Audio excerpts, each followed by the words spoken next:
Bob, didn't I tell you not to waste your food? I know, but Mom, I'm not hungry. I think we both know that Bob is throwing out that food because he is picky and not because he isn't hungry. As we grow older, I hope we can all agree that we feel guilty when we waste food. But it's hard to realize how much perfectly edible food is going into our landfills. If we were all taught at a young age not to waste food, then why is 53% of food waste in our landfills, where it just rots and adds methane, a potent greenhouse gas, to our atmosphere? Knowing that food waste in landfills contributes to climate change and is, in consequence, a threat to us all, what can we do about it? I hope to offer a few solutions here, but first, a little context. One day, I was scrolling through TikTok and I came across a video of a Tim Hortons employee throwing away all the food that was left over at the end of the workday. Food that was still perfectly edible, but it was company policy to throw it out. This is what happened to every donuts at the end of every day at the Tim's.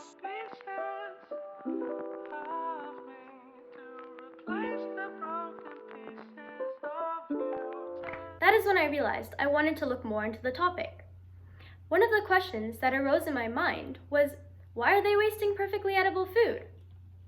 This led me to a big problem in the food industry, which is that grocery stores as well as restaurants are throwing away sometimes massive amounts of their unsold food, even though it is still perfectly edible.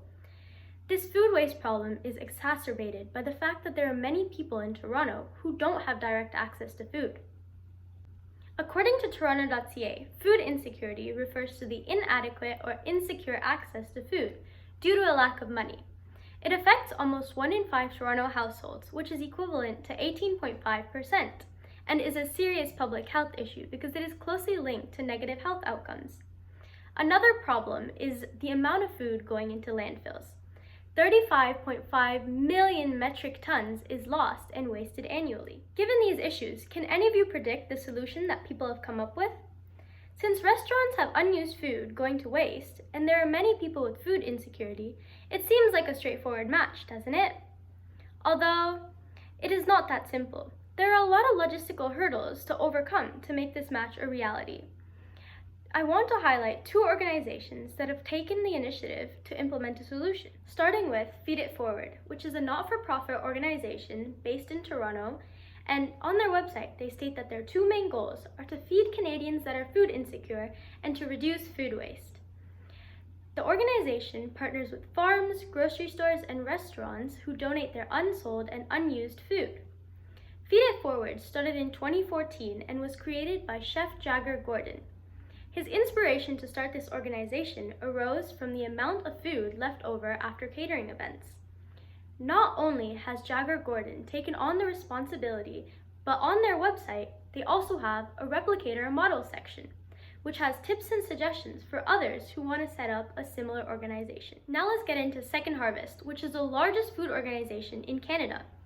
Their mission is to grow an efficient food recovery network to fuel people and reduce the environmental impacts of avoidable food waste.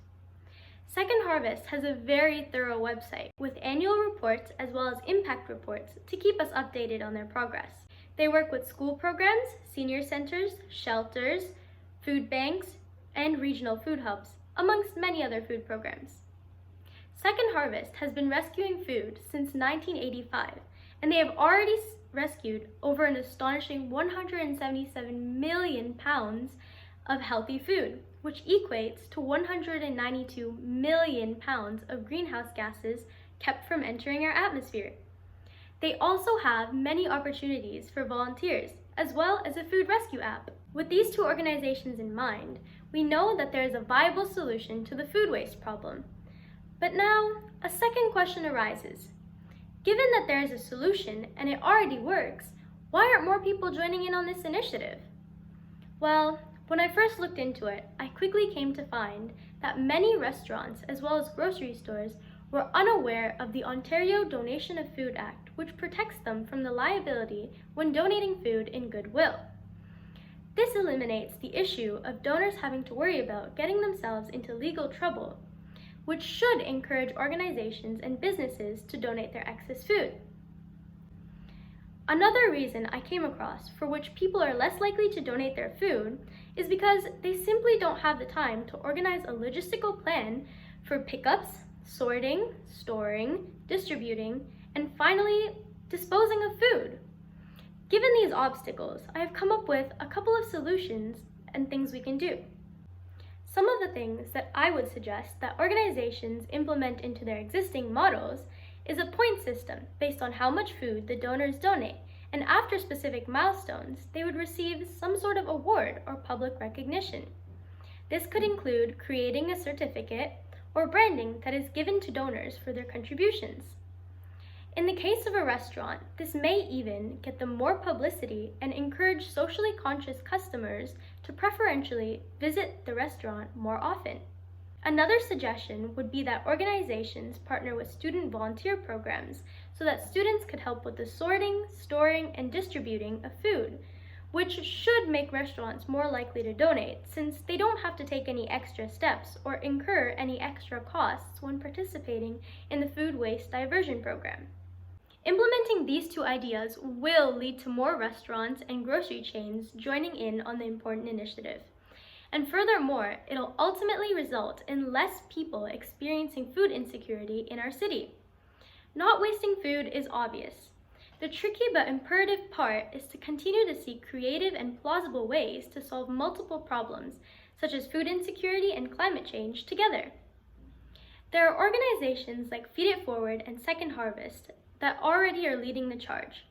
But I ask you, will you do your part? Thank you.